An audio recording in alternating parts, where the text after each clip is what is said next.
as we look at this story about purges and political control of the CIA in the context of what's going on today under the Trump presidency, but looking in particular back through the lens of history and what becomes known as the Halloween Massacre under President Carter and his CIA director, Stansfield Turner. And David, last time we looked at Stansfield Turner, this kind of slightly intellectual, aloof figure coming into the CIA, a culture clash, and he's going to kind of bring with him a desire for change, his own people, and a desire to kind of cut the place down to size. Well, that's right, Gordon. And last time we talked about how one of the things he did when he arrived, which, of course, in any organization immediately ingratiates you to the rank and file, was he fired a few people who worked on the 7th floor and gets off to just kind of this really rough, bad start with the CIA. Now, one of the things that Turner does that is going to really accentuate this clash is that he brings in outsiders to kind of staff his 7th floor and to help him run the place. And I'll say this is something that never goes well. Sits well at the CIA. Now, there was a director of the CIA under George W. Bush named Porter Goss. He was very briefly the CIA director. And he had been a CIA case officer, I believe, back in probably this time in the 70s, early 70s or something like that. But he's brought in and he brings a bunch of people from his congressional office because he was a congressman by the time the early 2000s rolled around. And they get the nickname the Goslings. And they run around in the place. And when I joined in 2006, there was still fresh sort of blood about Porter Goss. People hated the Goslings, hated these outsiders coming in. And this is exactly what Turner does in 1977 when he takes over. So the new deputy under Turner, because remember from last time, the old deputy director kind of leaves in this huff over Turner taking over. So the new deputy is a career foreign service officer who'd been ambassador to Portugal, who Turner had gotten to know and respected. A Harvard academic is brought in to be the head of analysis, which would not sit particularly well with a lot of the analysts there.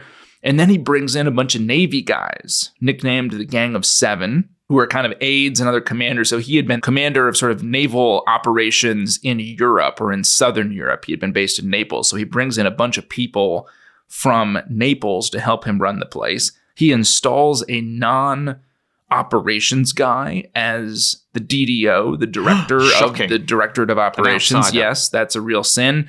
And then, worst of all, he brings in a management consultant, Gordon. God help us. Lowest of species. The lowest thing David. On the evolutionary ladder. A management consultant. We should just acknowledge that you may or may not have dabbled in that world as well in your time. That's why we're making fun of it. Sorry, management consultants. The dark arts. The dark arts of management consulting. We should note here, Gordon, that given my background, both as a CIA analyst and as a management consultant, I sort of have a unique perspective on any story that connects the intersection of the Central Intelligence Agency to firing people, which is a lot of what management consultancies do. Now, I didn't do much of that work really at all when I was at McKinsey, but that is a lot of what the firm has typically done in the past. Now, this management consultant, he's a special assistant to Turner and overall general bagman. His name is Rusty Williams, which I Good name.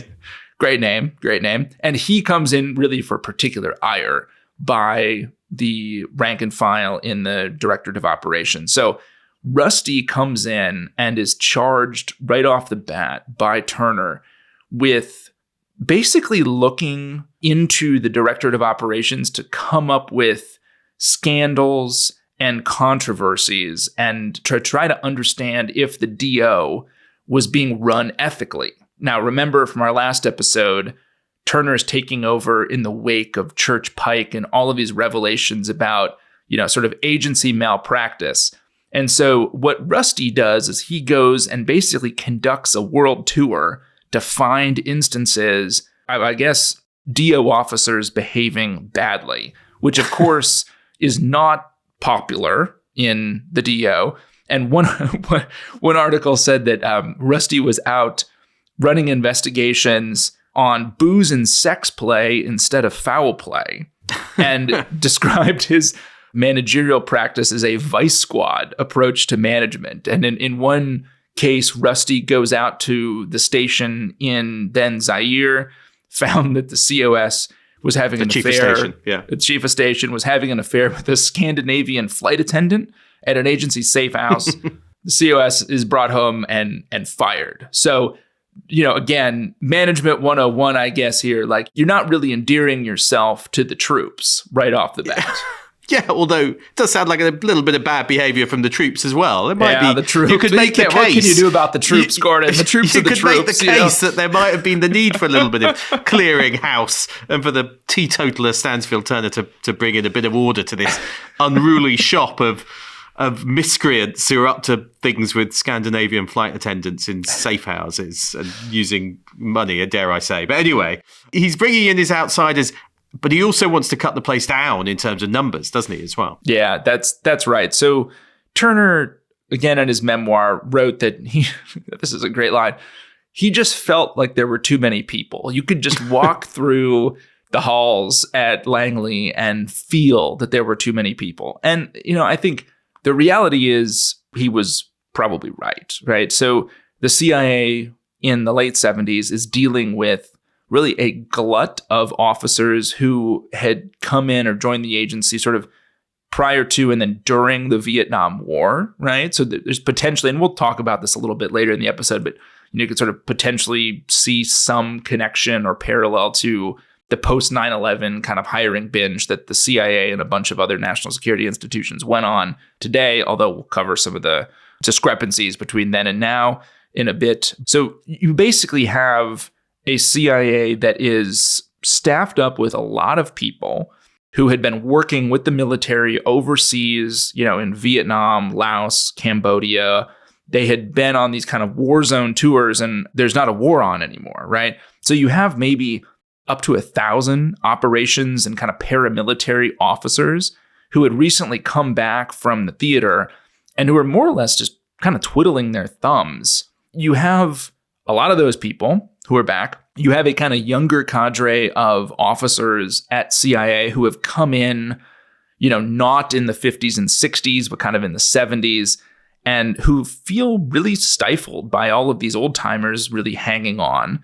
There had been, I think the year prior, a very public resignation by a young CIA officer who'd actually announced his resignation in a public letter to the Washington Post in 1976. And he had charged that, the DO, the Director of Operations, is run by an old, burned out clique of senior officers who've really sucked the dynamism out of the organization. He also makes a whole bunch of colorful claims about, CIA officers misusing taxpayer funds and the fabrication of reports in Vietnam. So kind of more dirty laundry out there. But basically, it's a sense that there's too many people. And the CIA, though, had been going through a kind of slow process of getting down to the proper size. There had been cuts back in the Nixon years. And when we say cuts here, by the way, we should note, God forbid, put my management consultant hat back on. Right. Most of what we're talking about here is cutting positions, right? It's not actually, up to this point, firing people and sending them out the door, right? So it's like someone retires out of a position and then the position isn't filled. So they've been kind of trying to bring it down gently rather than rapidly at this point. And I notice in your notes that you use the phrase rightsizing, which is a very management consultant phrase. I feel like, we all fear being right-sized by a management consultant. We just want the size to be right, Gordon. Yeah. How could you argue with that? Always strangely enough smaller. But anyway. Yeah, it is rarely for growth. I do remember one of the first projects I was on as a management consultant. There was a guy on the team who was spending too much money personally. And one of the associates on the team came up with a bunch of ideas and put them on a PowerPoint page for how he might get his personal finances under control. And one of the ideas said right size family. That was the savings lever for my friend. I don't think he got on to right sizing his family.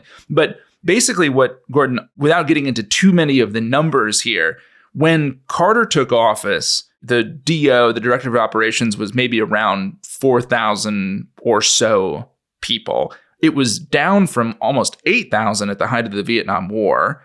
And there had been a study commissioned by the DO itself on staffing levels, which called for a reduction of like another 1,300 positions over the next 5 years. So there was even inside the sort of DO fiefdom a recognition that they were still overstaffed when Stan Turner takes over, and that they would try to get rid of another 1,300 or so positions by attrition and retirement over the next 5 years. But what's crucial, I guess, is that Turner doesn't want to do it through that kind of gradual process of attrition. He's going to go for the kind of the purge, the kind of the slice in a sudden way of the CIA, rather than what's been happening in the past, which feels like it's about cutting numbers, but also about a kind of ideological view that this place needs to be brought to heel, I think. I think that's exactly right. I mean, George H.W. Bush had come in during the Gerald Ford administration and run the CIA.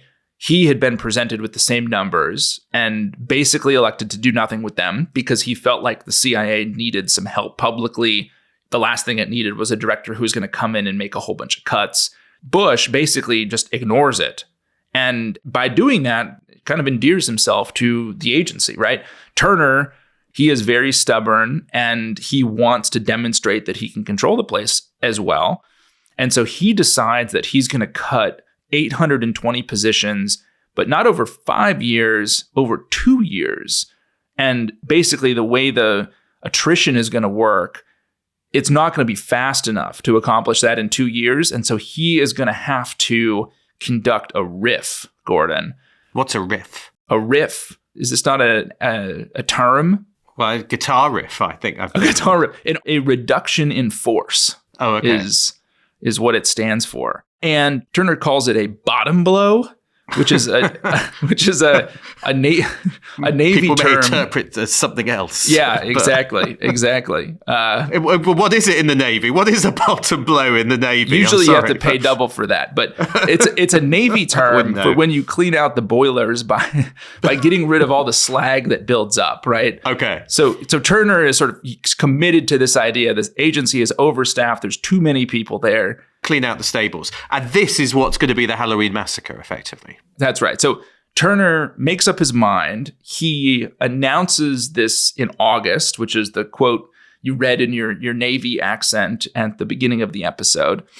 And he'll say later on that basically between August and the end of October, no one at the CIA apparently counsels him against it. And it might be the case that nobody actually thought he was going to go through with it. They send out some memos over the course of that, kind of August, September period, offering full retirement benefits if senior officers retire early. And then it ends with this ominous line, this message, that the director, quote, intends to recommend your separation pursuant to headquarters regulation. And I actually don't know the number because it's still classified. But your separation. But your separation, which sounds pretty ominous, right? And there's not enough uptake of this to cover the 820 positions. So then in October, the head of the Directorate of Operations sends out a memo to everybody in the directorate. Basically says, look, there's going to be a 2-stage purge that's going to reduce the DO's ranks by about 20% over the next 15 months. So you think, that's a pretty significant percentage of the workforce, right? People are terrified. And so we come up, Gordon, to Halloween. Basically what Turner did was he came up with the number, the 820, and then he kicks it down to the DO and says, figure out how to make this happen. Figure out how to cut people in areas where we don't need them or cut low performers, but basically come back with the list of names, and positions to be riffed. Now, Turner, importantly, tells the DO to come up with the specifics of that plan by the 1st of November. And Turner specifically said, I do not want the names to go out on the 31st of October on Halloween. Does not want them to go out.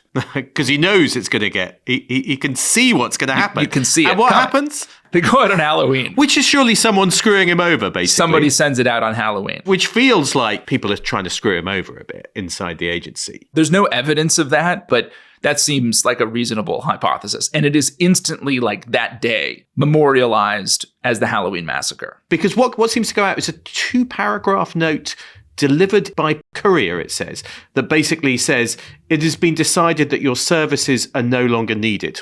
when you've probably been on the battlefield, as it were, for the CIA for many years and in dangerous hotspots around the world or doing whatever you've been doing for the CIA, including with flight attendants in Zaire, anyway, less about that the better, then to suddenly get a note like that, you're going to feel bruised, I think it's fair to say. And it's also fair to say that these are not people who take being fired like that lying down, unless you're the guy with the flight attendant. But these are people who are, they're not going to be happy. Gordon's mind is stuck in a Zaire safe house. Zaire safe house, 1976. Even Turner will admit that the way the riff happened was unconscionable, is the line he actually uses in his memoir. And he had assumed that because there had been downsizing done in the Nixon years, that there were methods and procedures for kind of doing this, right? But there wasn't. They didn't exist. There had also been no consultation with any of the DO people who really did a lot of the budgeting and staffing work, so they were totally caught off guard. And in this case, I think it's really a lot of this is the how, right? It's not so much that it's the brutal way it's done, it feels. Yeah. That's right. I mean, including potentially station chiefs overboard, it seems like a bit unclear, but there's some reports that London, Vienna, Bonn, Canada, Latin America, these are senior people, aren't they? Who are potentially, it sounds like, maybe being fired. It is, I think, fair to say that when these notices go out, the whole place kind of goes bananas. And to your point on the chiefs of station, I mean, I should note there is some contradictory reporting here, because it came out that some of these COS chiefs of station were included in the purge, but Turner in his memoir insists that it was only headquarters staff that were cut. So it's hard to say, but I like believing that the chiefs of station were cut, because one of the little anecdotes that has come out is that a chief of station who had been fired reportedly cables back to the director. And here, Callum, our producer, will need to get that bleep gun ready again, because the cable is apparently 2 words and it just says, F you.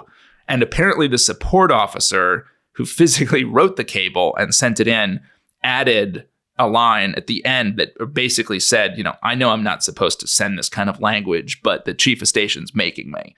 He's making me.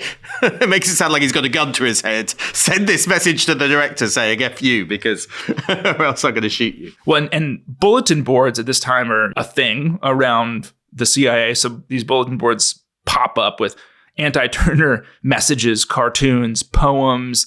There's a threat of class action lawsuit, and a remarkable number of anonymous quotes are, given to the press. He's fragmenting the agency. He's reducing morale. CIA can be quite good at briefing the press and leaking an officers when they've got something to say. I would say as a journalist. I don't know. Come now, Gordon.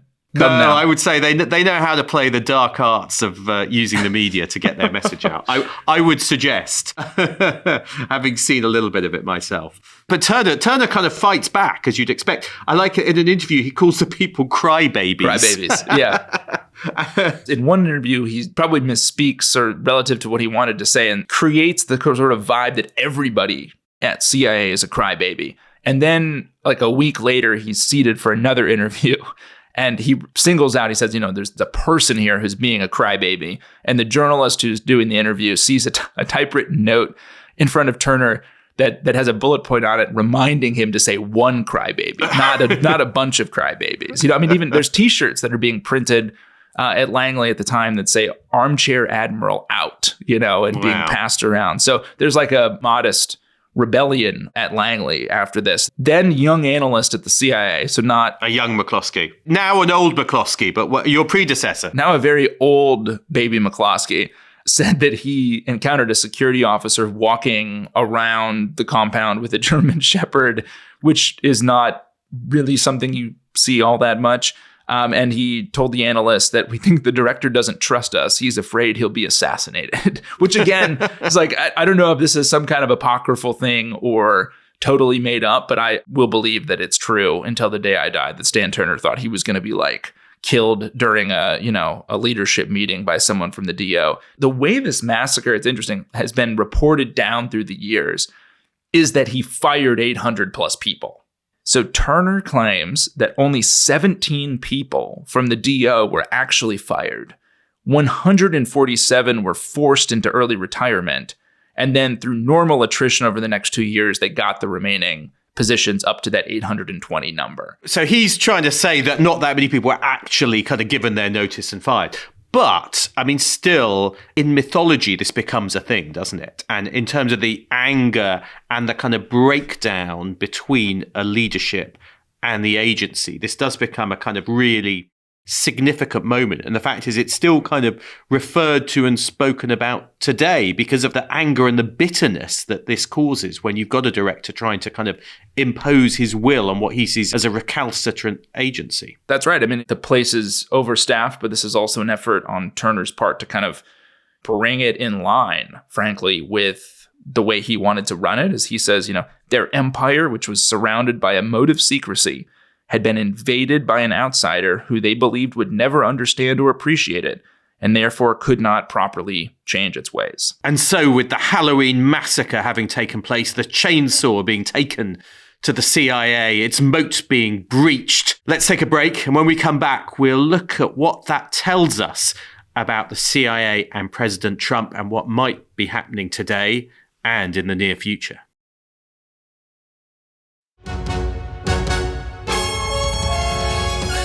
So welcome back.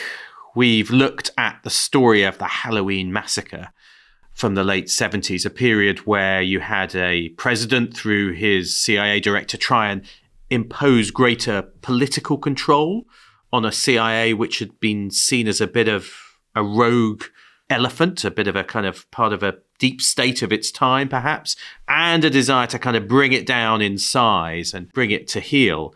David, I guess the question that comes from that is how similar or how different do you think that is from what we've been seeing so far with the Trump administration? On the surface, there is a similarity, right? Which is you have a new president that is sort of trying to figure out how does it get a handle on Langley and get what it needs or feels like it needs from Langley. And you also have, I think, a president or a new administration coming in who thinks the federal government's bloated today, right? And there need to be cuts. Elon Musk with his chainsaw. Yeah, Elon Musk with his chainsaw, sort of applying and extending that to the CIA as well. So on the face of it, you definitely do have, some real similarities, though we should note that it is early days in the second Trump administration, and it very much remains to be seen to what degree John Ratcliffe, the CIA director, will try to cut maybe further beyond offering these buyouts. And by the way, I don't think we have any sense of how many CIA officers have taken these buyouts Which yet. is a kind of redundancy package, isn't it? Yeah, right. The only people, to my knowledge, that have been fired from CIA so far have been those in those kind of DEI, diversity, equity, inclusion positions, right? But there are, I think, anytime you're talking about establishing more political control over the CIA or cutting positions, actually just downsizing, right?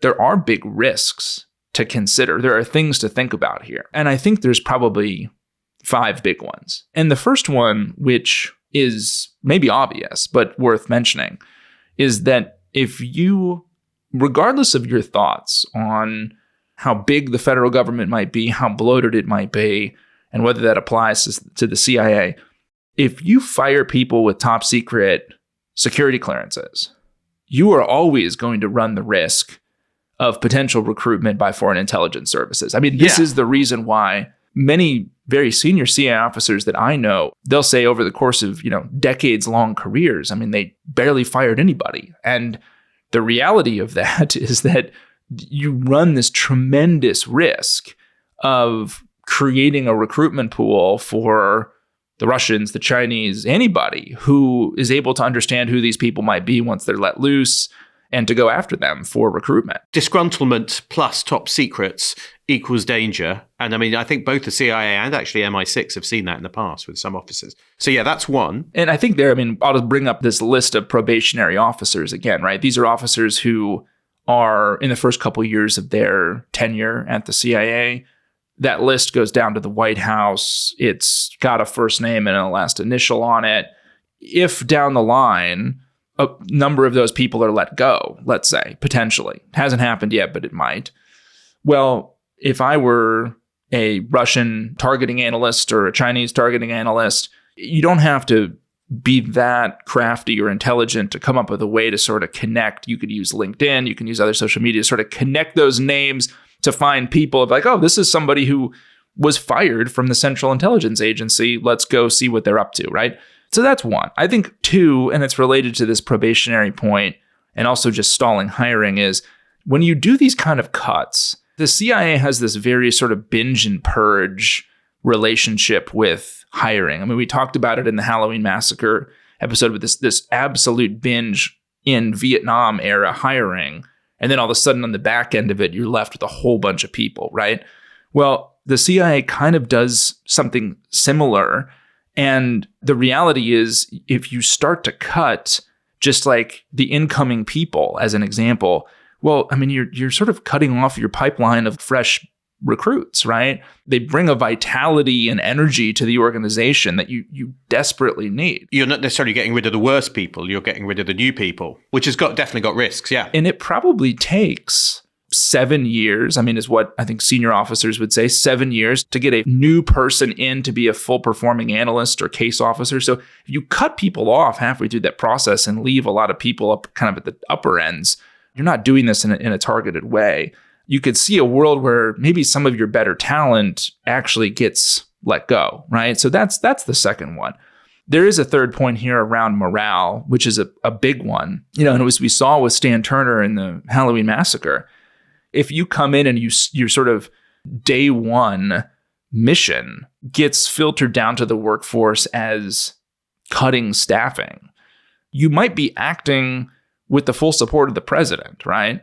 But from the standpoint of the CIA, I mean, this is going to absolutely kill morale. And there are a number of reasons for this, Gordon. But, you know, having conversations over the past couple of weeks with people who have just left the CIA and some who are still in, I mean, there's a real culture of kind of anxiety and fear that is developing there around the way that this agency will be treated in the second administration. And then what you get is a culture where people are spending their time worrying about their jobs rather than doing their jobs. So, you know, it undermines performance in a way, doesn't it? The anxiety, the amount of time you can spend worrying about it. So, yeah, totally see why that's a risk. Well, and I think the other one here, the fourth risk, is the potential for losing support from or getting weaker support from key partners, right? And this is, I think, a maybe potentially very unique risk to Trump and the way he has handled classified information. I mean, we mentioned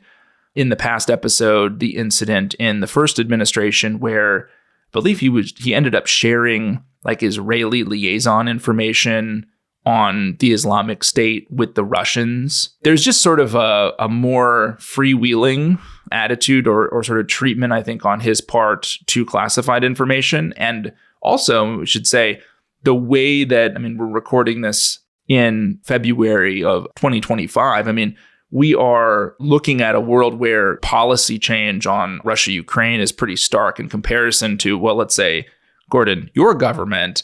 And so what does that mean for kind of intelligence sharing with key partners like, you know, the Brits? The Brits, when you ask them, will always say at British intelligence, well, you know, our professional relationship on the day-to-day working relationship remains very strong with the Americans. But you can't help but think that they will have to think about whether, you know, some of the most sensitive secrets they have can be shared if there is a risk. You know, I mean, they always protect some secrets, even from your closest allies. But the boundaries of what you're willing to share, that might change as you've got more worries about what's going on in that organization. And particularly, I guess, when it comes to the issue of whether it could be handled sloppily or whether there's politicization. And I should note, I mean, before we get to the last one, which is politicization, I would say for those listening who think Gordon and I are being sort of unfair or maybe hammering on too many of the risks and not for the benefit, I would just say that these four risks we've outlined, the counterintelligence risk, the talent risk, what do you do? What happens to morale?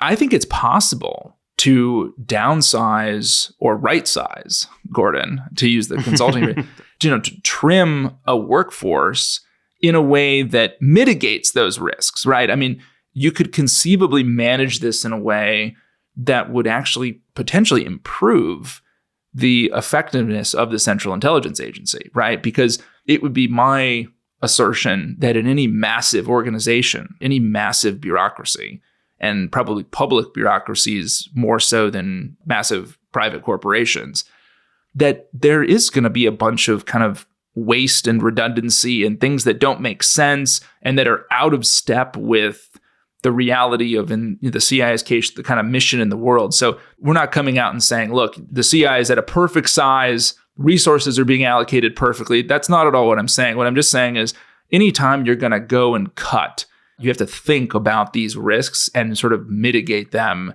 in order to do the cuts effectively. Yeah, but let's get to politicization, because I think that's the real one that people are most conscious of, rather than just the cutting of staff, which I guess does still have some risks.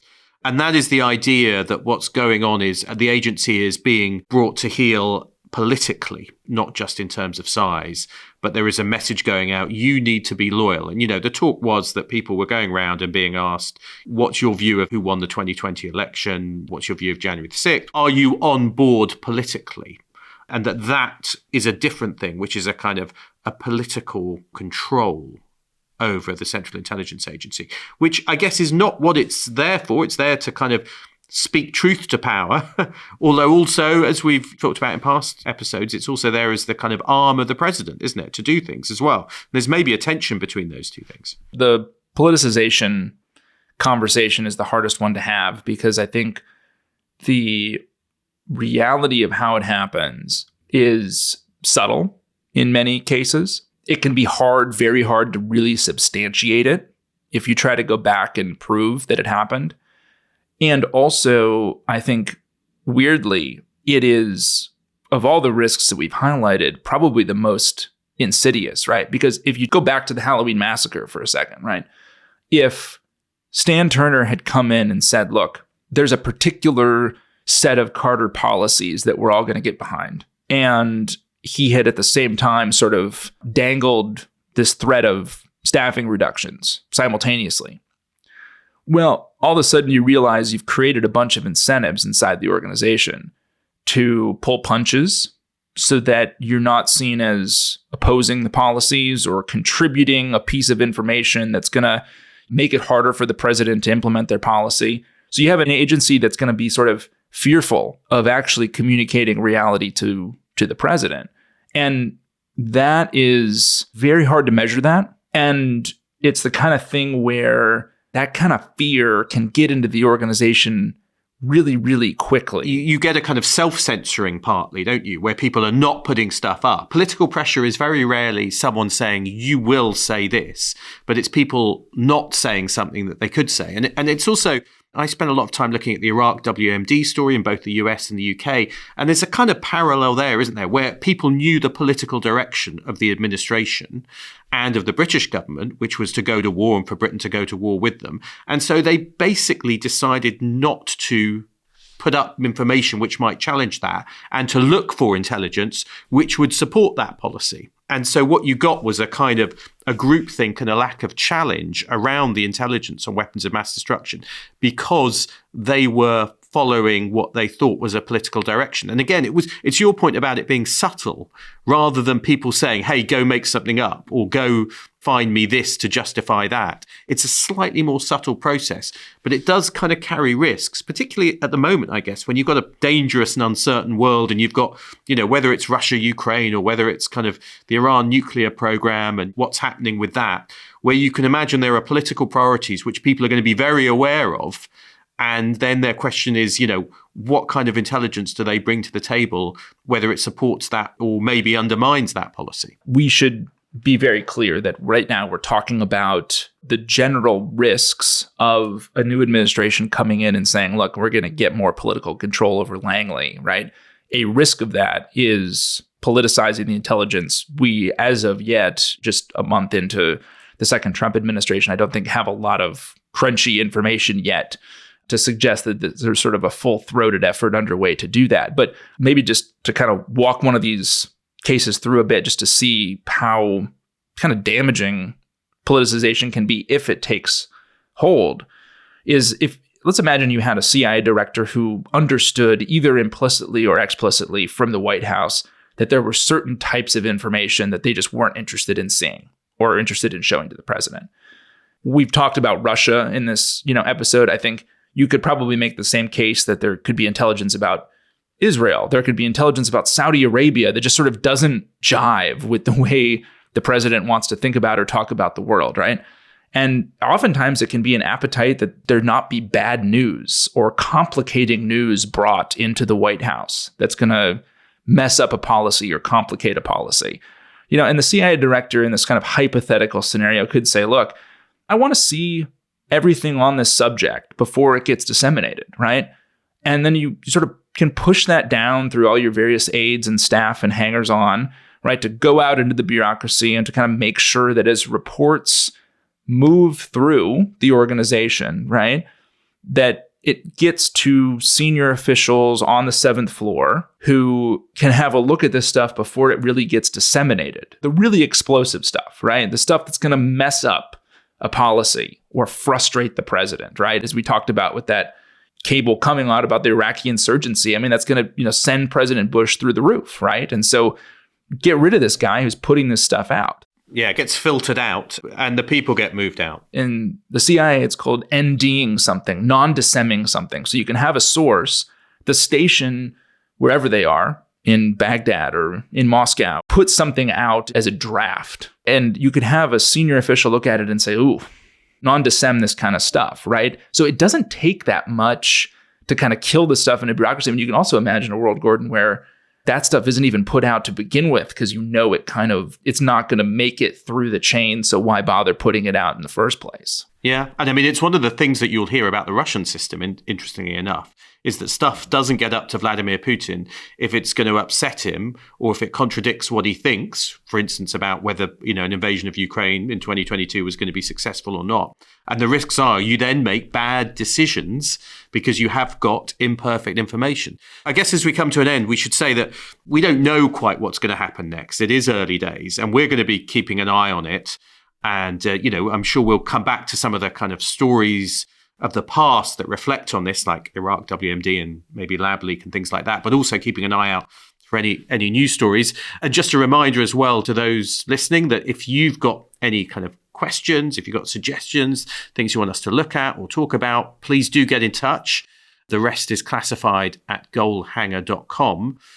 But I guess there, David, with the chainsaw hovering, ready to pull. Stan Turner's memorial chainsaw from his Halloween Massacre. Ready to pull. Who knows whether it's going to be used by Elon Musk or someone else. But with that, I guess we should say thank you for listening and we'll see you next time. We'll see you next time.